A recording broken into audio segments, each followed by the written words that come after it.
Cashamaniacs.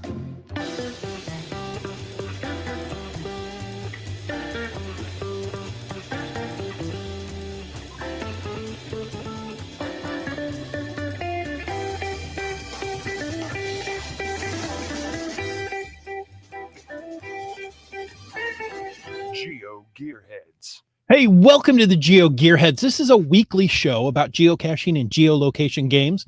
If you're brand new, welcome aboard. Welcome to 2021. If you made it out of 2020 alive, you're doing good.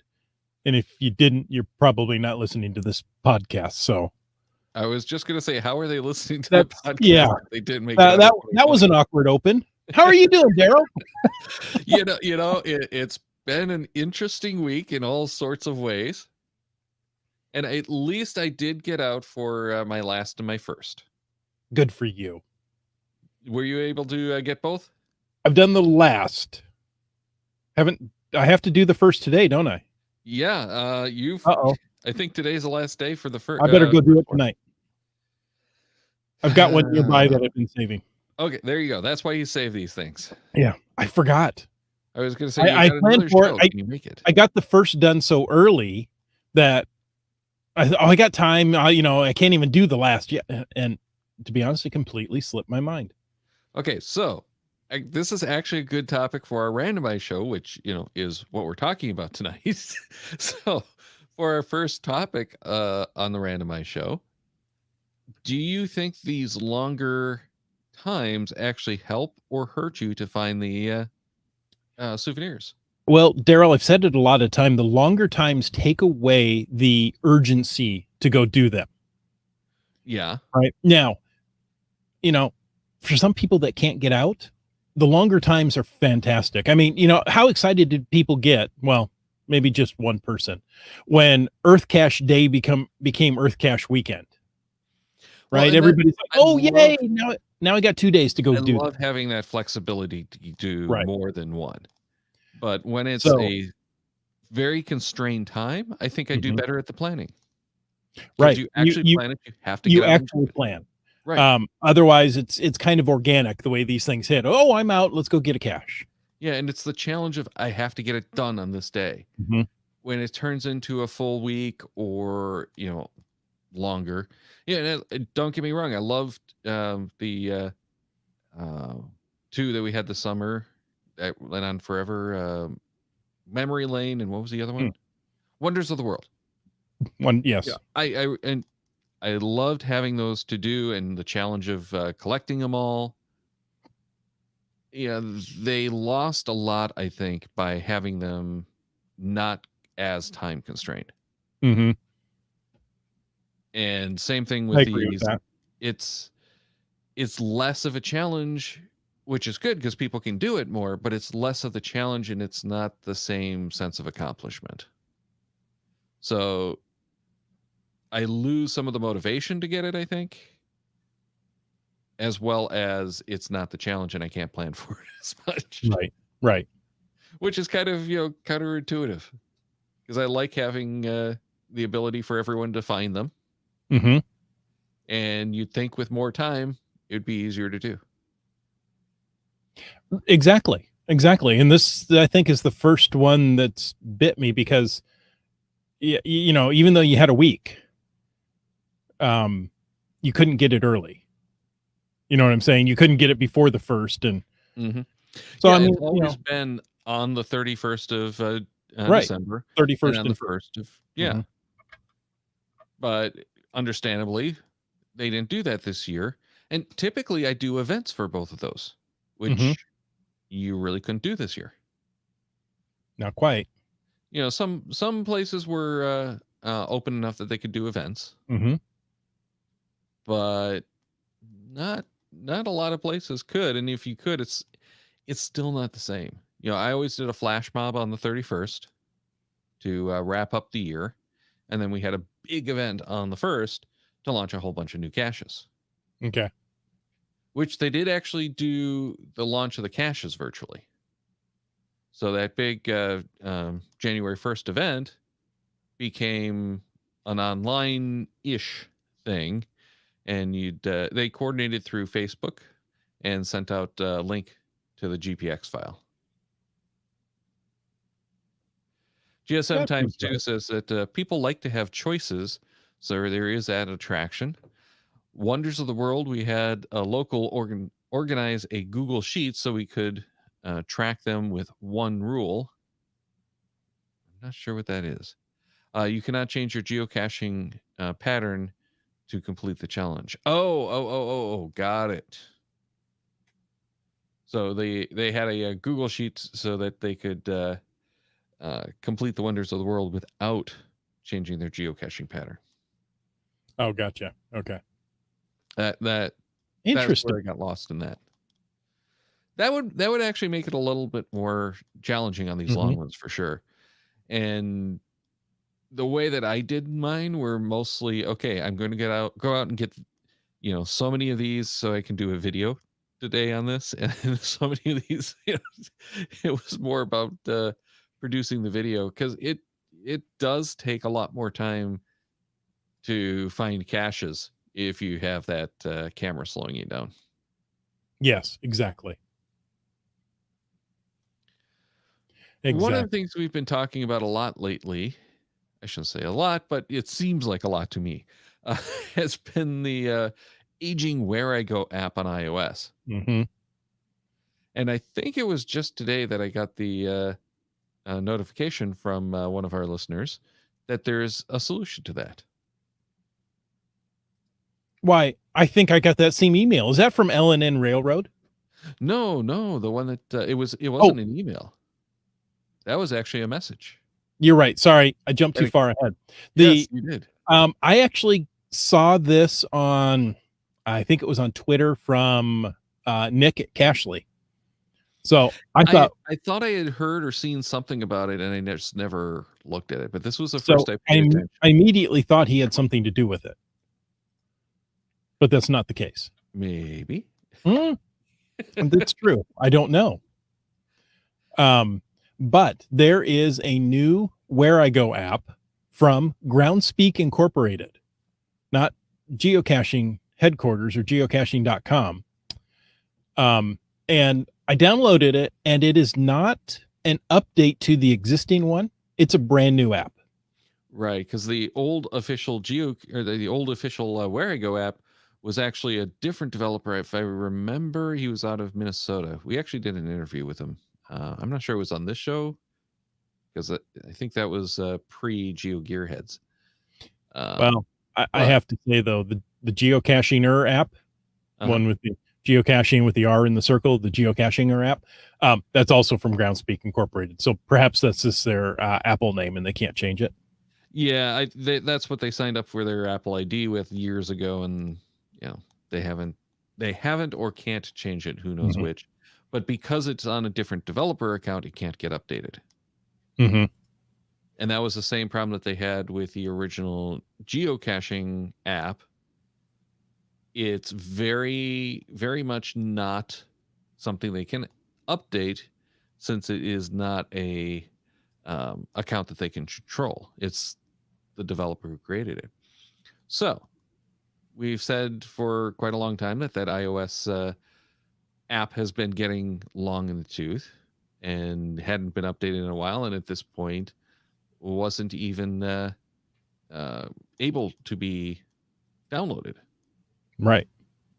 And now we have a solution again, because it was the only app for iOS. And right. It was going to be very shortly an impediment to Where I Go. So we have an app. Yay. The old GSM one 2 says it was 2 days ago. There you go. And it's very exciting if you're an iOS user. Apparently the Android one, if they were going to do it, hasn't come out. Yeah, and we don't know because as far, I haven't had a chance to talk to anyone at geocaching.com, but as far as I know, there is no Android app because we haven't seen it. By the time this hits, there could be an Android app. Right. Let's see if I can. You checking the Play Store again? Oh. And let's see if I can do all this technological stuff here. Dum dum dum dum dum. GSM times 2 says he knows a few people who've looked at the app and says it's quick and easy. Yeah, I haven't played with it at all. It is definitely a new app, if that makes any sense. It's the newer code base. It's full screen. It actually works on the iPad. They have got the Yeah. screenshots in there and everything. It's not a old fashioned double screen. So it is a modern UI and everything. There you go, Daryl. How's that? There you go. And that's one of the things I really thought interesting was that we have the search with the map for anyone who's watching. So you can actually just go on. Oh, and I was commenting I couldn't figure out how to log in, and there it is. You should go to the search and you can log in. Yeah, you actually do have to log in.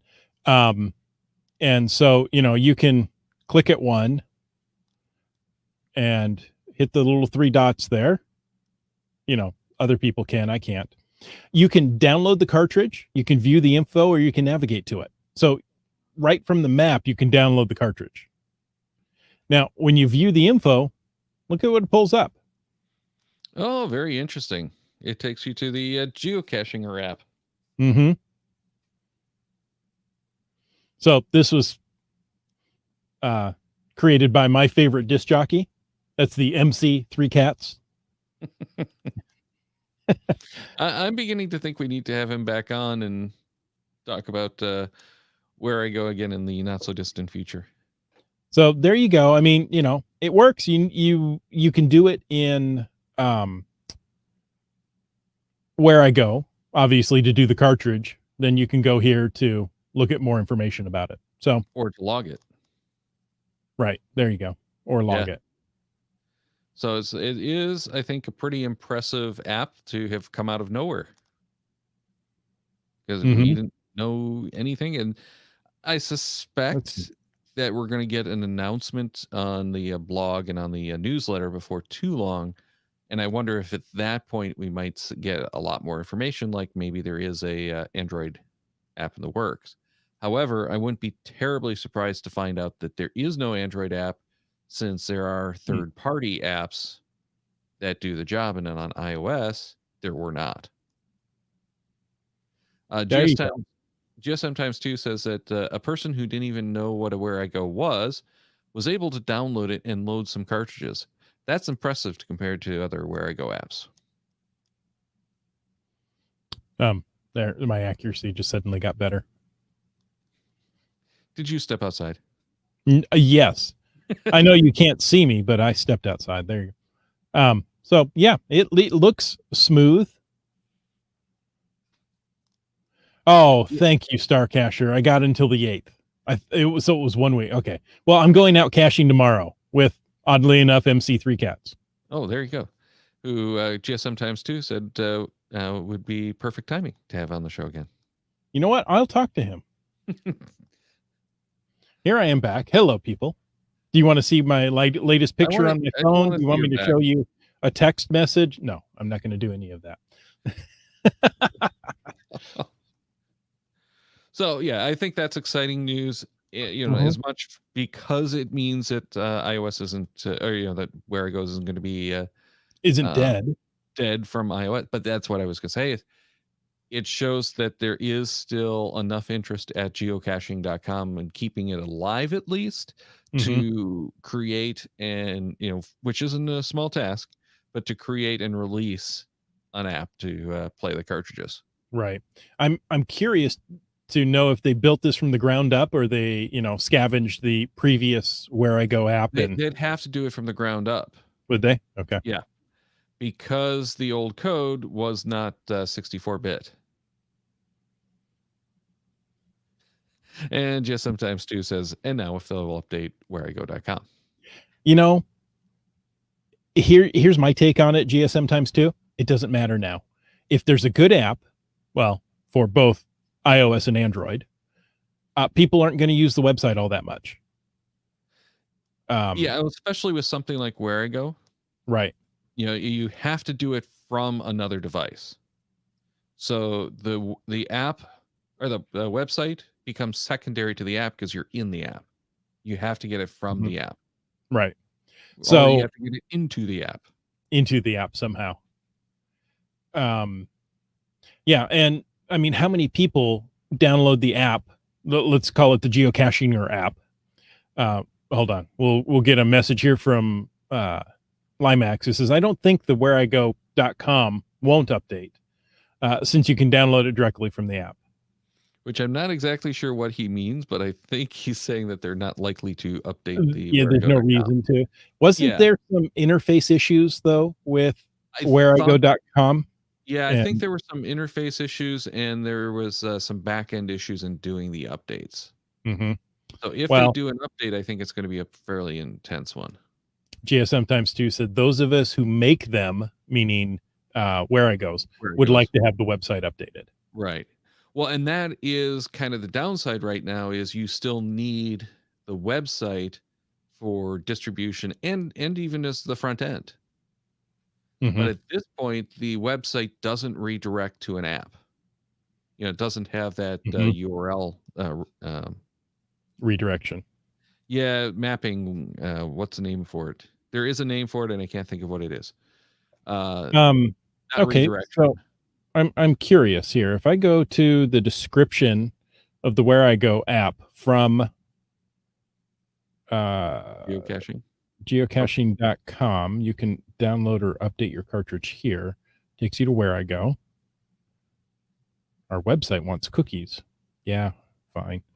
So it's just doing a browser window. Yeah, I'm not signed in. Download Where I Go player for Pocket PC. Which they should probably get rid of since that platform isn't. Okay, so if I download the cartridge, you need to sign in. Hold on, please. Talk amongst yourselves. do. But yeah, I'm excited because this means Where I Go is not dead. This is alleviating that fear I had that there is life left in Where I Go after all. Because if they had let the iOS app perish as it had not been available for modern OSs, it was going to, lock out probably not quite half, but somewhere in that range of the geocaching community. Okay, so I've downloaded it. Do you want to download the, cartridge? Yeah, GWC download. And nothing ever pops up. So Limax says, I was still able to download a cartridge from Cachly while jumping through the usual hoops, and then I could upload it into the Where I Go app via the cloud. So I'm assuming he's meaning save it to like files and then open files it. Or download it right to Dropbox. Yeah, you download. Yeah, the Dropbox thing I haven't been doing as much anymore because since we now have files on iOS and iPad OS, so you can save it.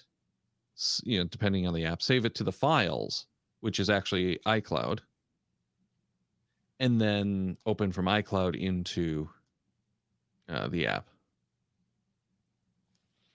One of the interesting things that we haven't played with. Yeah. G Nice just asked, sorry, I missed. Can you log the Where I Go app or log the Where I Go from the app? And I assume he's talking about the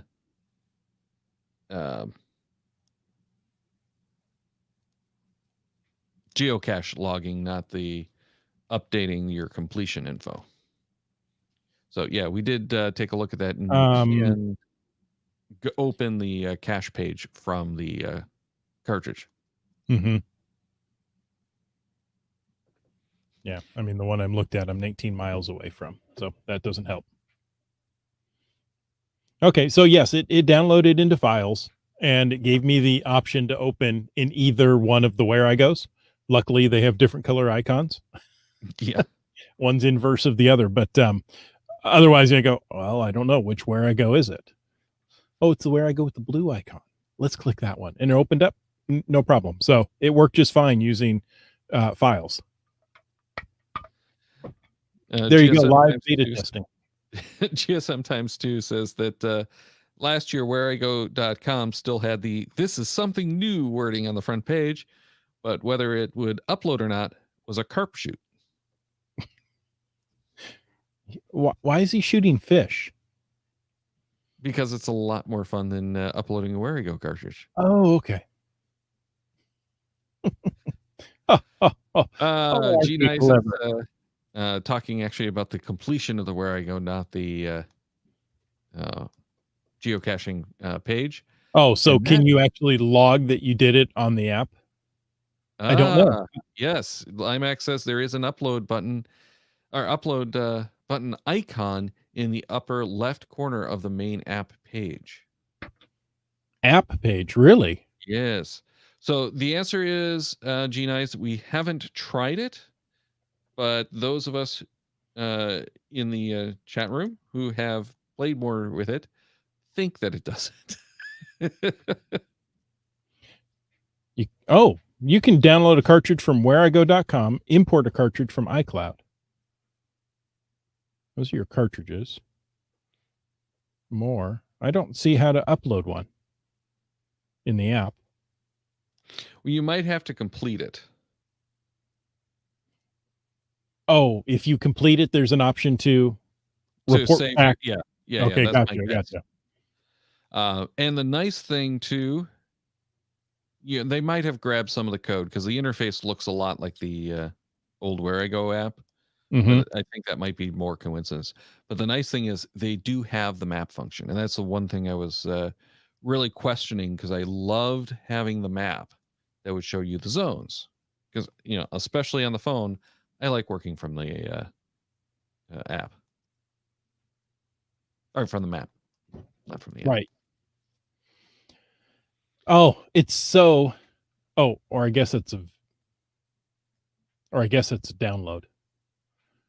Yeah, you can download from whereigo.com. I think my fatigue is showing. Well, it's okay if you wear military clothing. We don't mind. You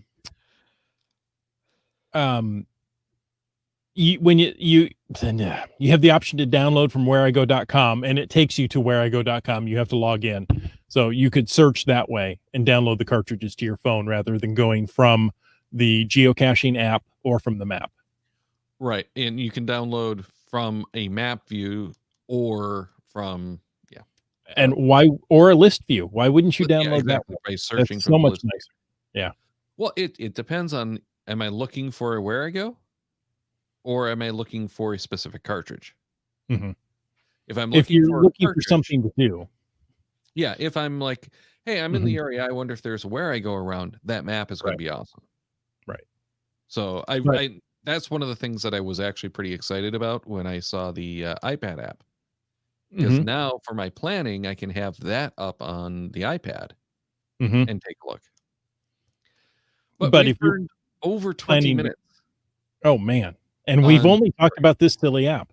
Yes. But if you're planning to do a group to go out and do this Wherigo cartridge, it's nice to download it ahead of time in case cell service isn't great there.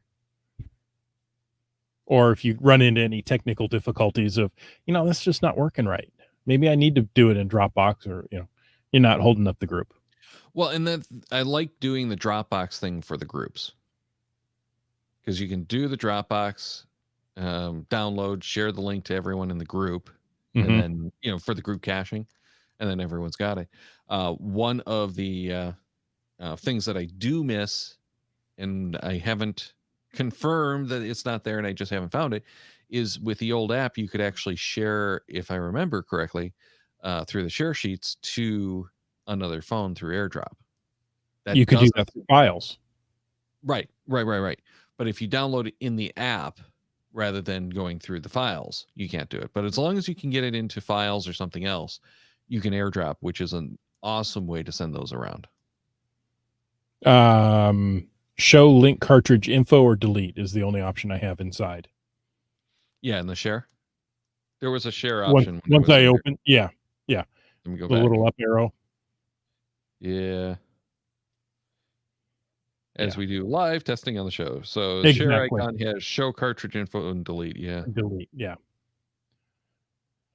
The Pizza Ninja says downloading from the map or list view is sweet. Yes, it is. Ah, so sweet. Daryl, Yes. I did something else this week. What did you do? Well, I've updated my computer recently, and I realized I don't have GSAC on this computer.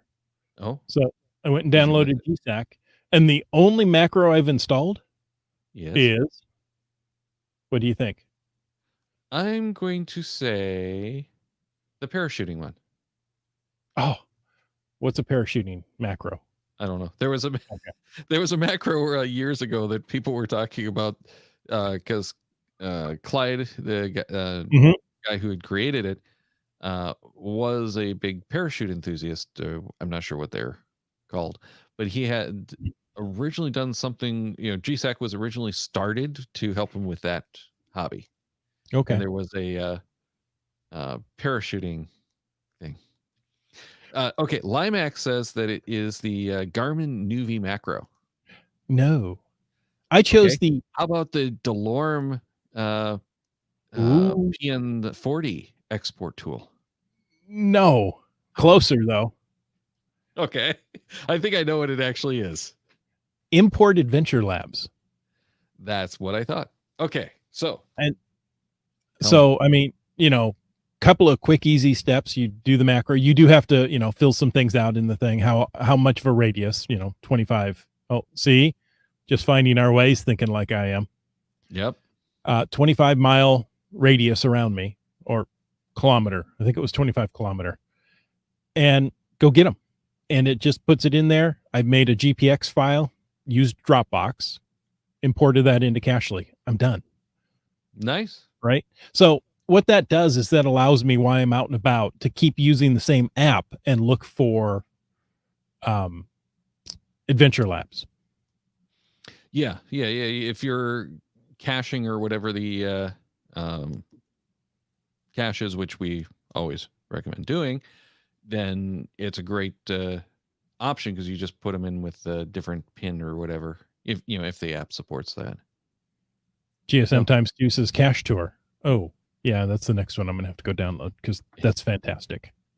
No, I didn't think of that one. But I was going to ask about the macro. We had some discussion over whether it puts the hints in or not, and it sounded like that was actually a checkbox kind of option. So I didn't see it as a checkbox option. Okay, so you have to get the whole description and everything of each one? I chose to get the whole description and the question. I mean, the question doesn't that doesn't help you ahead of time.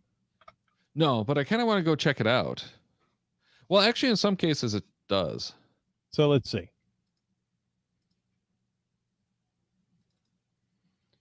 Oh,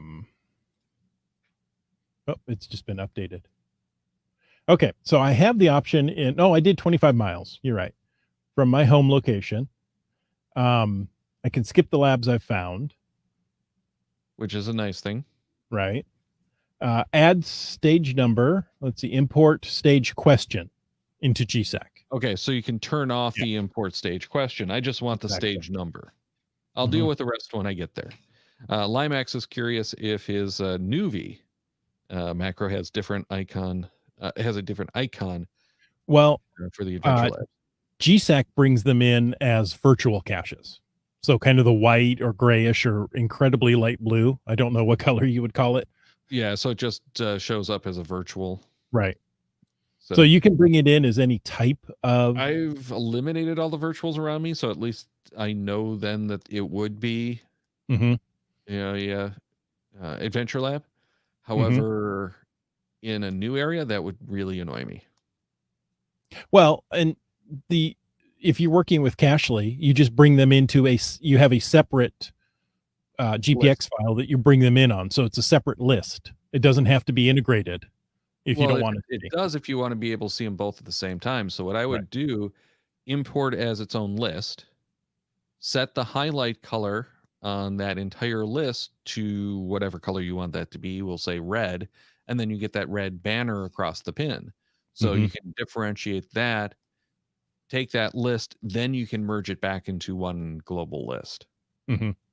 So there are ways. very easy ways to make that happen where it's in one list with some kind of notation, but not all apps have that capability. No, and Cachely is fantastic for that. I can't speak to CGO. I'm sure it's just as good. Yeah, I'm sure CGO has something, but I have not actually used it in probably 2 to 3 years. And the Garmin Nuvie probably isn't great for it, but you could set them as, say, gas stations. We can say definitively that the geocaching app doesn't do it at all. Why wouldn't it import a GPX file? The geocaching app doesn't support GPX files. Are you sure? It has to be published caches. Yes. This is one of those big problems that we keep talking about with the events and the event I thought they caches. fixed that. No.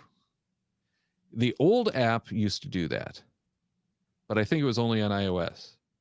I think it was only on iOS. They brought it to Android, and then I think it broke on Android and they didn't fix it or something. Now we're going back to the faulty memory of Daryl W4. Oh, maybe you're right, Daryl. Yeah.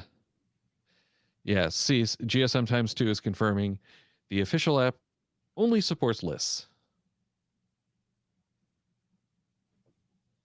And Geo and GC Droid will also import the GPX file. And thank you, G-Nice, for reminding us that, they will all import the GPX file. The only app that I know of that does not do GPX files is the official Cachinger app. And the reason was when we talked with them about that, they wanted it to be a nice, easy, seamless process and only have caches that were alive on geocaching.com. So there were no surprises. There's no, out of date info, because that was one of the complaints they had previously. And look where it came from. It was originally the intro app. It was designed for ease of use. But talking about downloading caches, LNN radio, I keep doing that, sorry. LNN Railroad emailed, right now I'm one of the many people, millions, experiencing widespread AT&T cellular outage. Coverage is out over a wide area as a result of the Nashville bombing. I'm about 100 miles away. This shows the value of using either a GPS or caching the data on your phone. Caching the data on your phone. A burner phone or Wi-Fi hotspot that uses a different network other than your main might also be a good backup. He also says, I find that using a GPS handheld as a phone gives me a backup since I've had problems with both over the years. Interesting. So really good point that, and we often say, oh, when you go to a mega event, right? Like anybody's going to go to those. Maybe in Australia. Go ahead and download and cache all that data in your phone because you may not get good cell service. I hadn't considered that, something like a bombing would shut down the phone systems, but it would overwhelm the phone systems more than likely because people calling to check on their loved ones, which, that's completely appropriate. Well, in some countries, when there is an issue, they will shut down the cellular network. The cellular networks after it wasn't just after Sandy, that's what it was. After Sandy started to build in new code so that they would prioritize the first responders. So in an emergency, the first responders were going to get the data and you might not. Right. So there's all kinds of situations where you have to prepare to not have data, and they're not necessarily going to show up right away. So the phone Wi-Fi hotspot friend that has a different network than you. I've seen that. Carry 2 phones, one Android, one iOS, to cache with using one on a given day, mostly because I'm trying to cache with it, but I always had both when I went caching for a little while. That gets to be a pain in the butt. So I stopped doing it. However, it was nice to be able to have both on the different networks and kind of compare which networks did better in which areas. And it's not universal. You know, you used to be able to say, okay, Verizon's better over most of the country. Probably There's true. polls, there's some, Right. and overall the stats bear that out. But when you get into some of these far out areas, that dominance isn't necessarily going to work. Right. And there's differences in the different areas. Dude, So you are so far out. Limax was saying the same thing. I was in an area where I had no cell coverage. I had downloaded the GPX file to both my GPSR and Cachely. I was using the GPSR for navigation, but used Cachely for the descriptions since it had a bigger screen. Yeah, so that's exactly right. You could go to an area where you don't have cell reception, right? Right. We'll pick on AT&T in this case. That AT&T doesn't work here, but Verizon does. So yeah, it's covered by, cell, but that doesn't happen to be your cell carrier. So that doesn't do you any good. Right. And the thing to remember is the phones will work as GPSRs in almost all of the apps without data. And that includes the official app. The trouble that you will run into is you will lose those maps because it's downloading those maps. So in the apps that can cache the maps, if you cache the maps, and I've got the offline maps downloaded for, I think, for the entire US in Cachely, then it's not a problem. You can switch to those maps and you can go.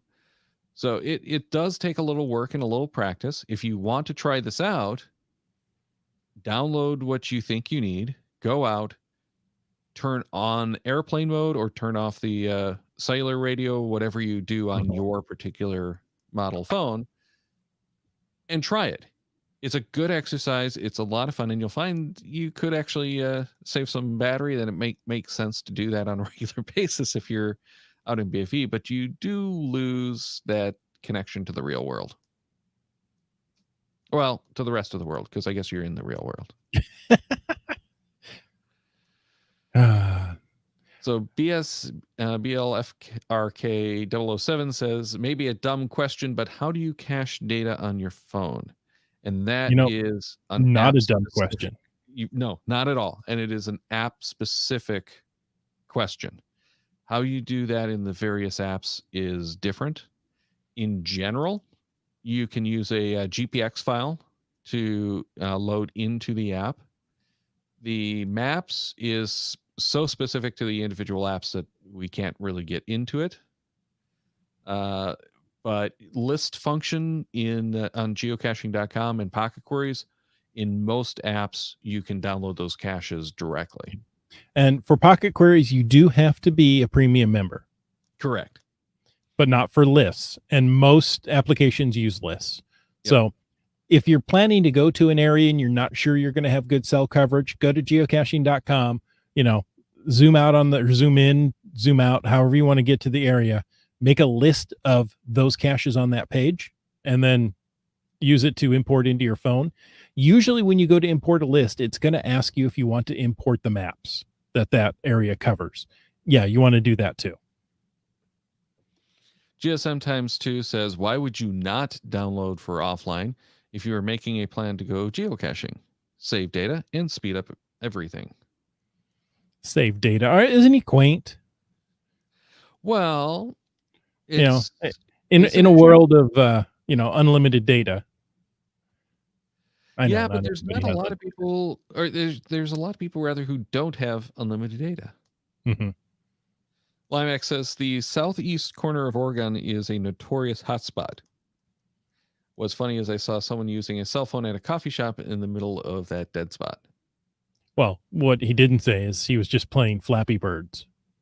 Well, I was going to say, okay, if he's using a cell phone, seriously, if he's using most of the modern phones, they do have the Wi-Fi calling. So if you join the network the Wi-Fi hotspot Mhm. there, yeah, you can talk on the phone. Exactly. And the problem is, if he leaves, then he loses the connection altogether. And nobody can get a hold of you ever again. Dum dum dum. Hey, Jeannie says, by the way, congrats on the start of season 9. Have I really been following you that long? Yeah. Unfortunately, yes, and we're really that much older. I didn't have any gray hair when we started. Well, and when we started the show, we were just still fairly new to the whole smartphone caching thing. Mhm. We weren't talking about the geocaching app and Cachly and um, well, CGO, I think, CGO we were probably talking about at that point. GSAC was our big thing because, well, that's what GSAC you was had a to big have. thing. Yep, and it was still a conversation about people who use GPS versus people who use smartphones. Mm-hmm. Yeah, we've been out that long. Let me tell you, Sonny, I remember when I had to download this on an MP3 player. I still can't remember how long it's been since I've been podcasting, but I want to say it's like 16 years and 15 years. It was like geocaching. before the invention of the internet, Daryl. No, it was before iTunes supported podcasts. Before electricity? No, well, it pretty much was. But everything changed in podcasting when Apple supported podcasts. Didn't it, though? Yeah. You remember when Leo Laporte was intent on calling them webcasts? Yeah. They're all webcasts. That was actually after I started podcasting that he started doing that. Oh, yes. And G9 says that batteries was a hot topic, which were our first 2 episodes. First 2 episodes, we talked about batteries and battery chemistry. Yes. Different types of batteries. We are so geek. Well, and the format of the show has changed a little bit, but a lot at the same time.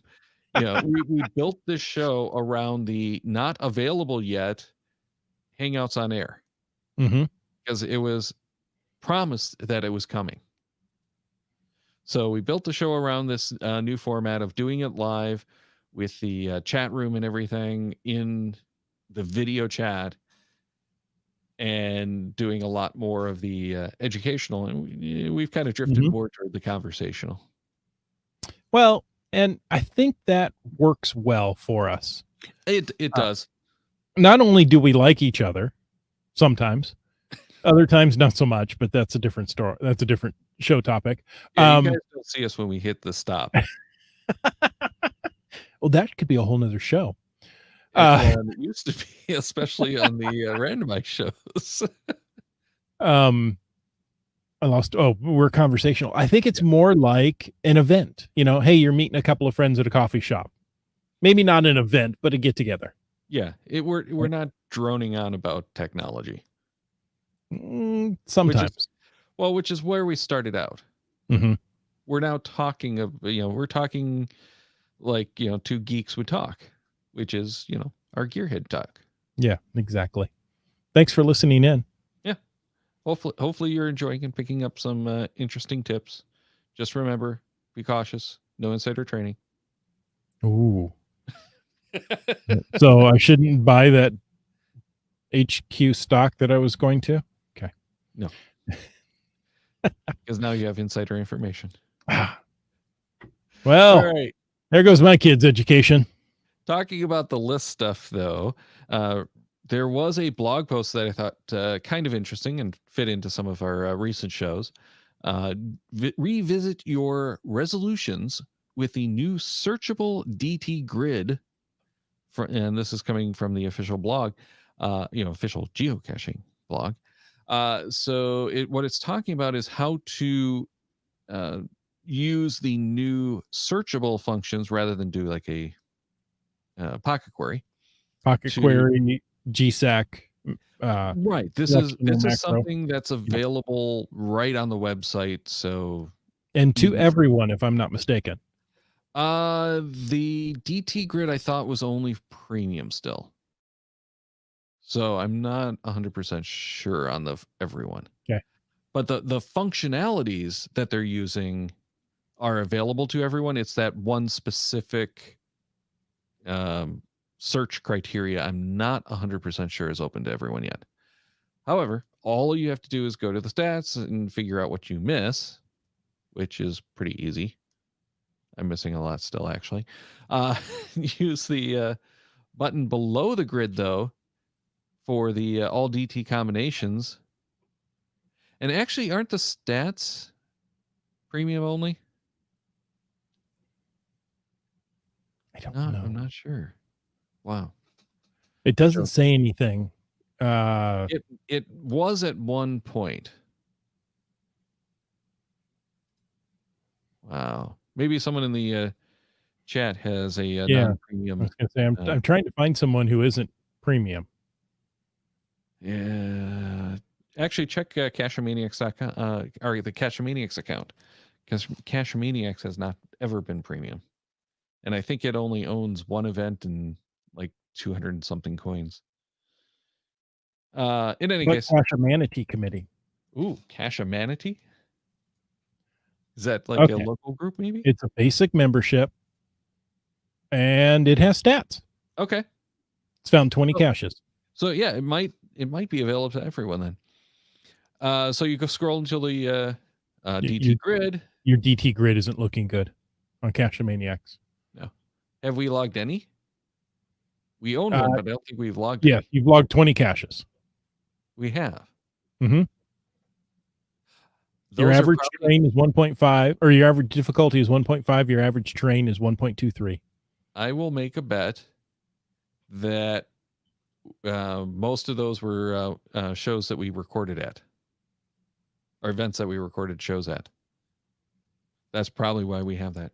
Anyway, so you got 10 micro caches. They're micros?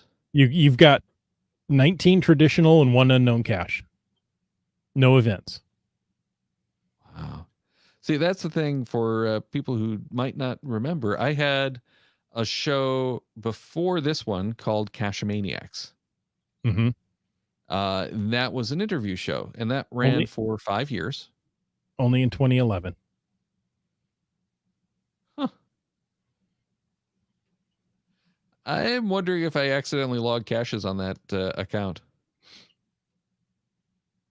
But we actually would take, recording equipment to various events and, record interviews with geocachers. And to launch that, we did an event at the clubhouse of the apartment complex I used to live, and do that one. And we actually all 20 of them are in Maryland. Maryland.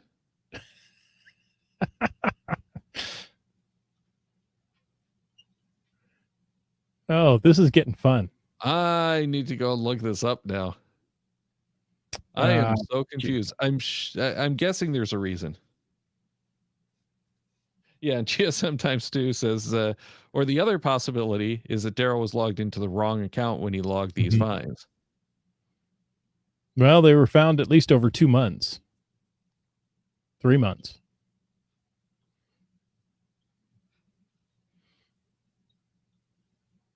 Okay. Anyway, this is too much fun. And wait, what did I do? No, I want that to go away. There we go. I figured it out. Hey, by the way, our geek is showing. Yeah, definitely. Anyway, so you go to your difficulty and terrain grid, use the button below the grid to search for all DT combinations that you still have yet to find, or click directly on a square to search for that specific combo. The search results will be displayed in a list format. If you'd like to map these caches, add them all to a list and map that list. Lists sync automatically with the geocachinger app, so you can easily have access to them while you're in the field and download for offline use. The final step is to find those caches and watch your grid fill in. Oh, you have to find them. That's the part I'm missing. No, you don't. You don't actually have to find them. You just think good.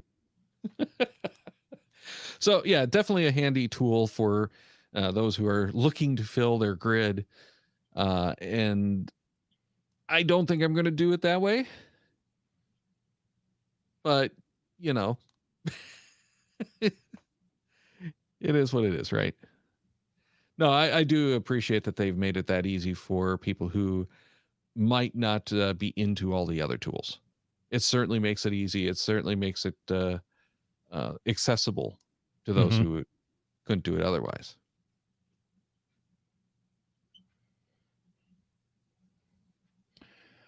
Oh, Daryl, we have one more story. And what would a randomized show be without talking about GPS satellites? We have to talk about, well, not necessarily GPS, but some kind of location satellites with the Yeah. GNS.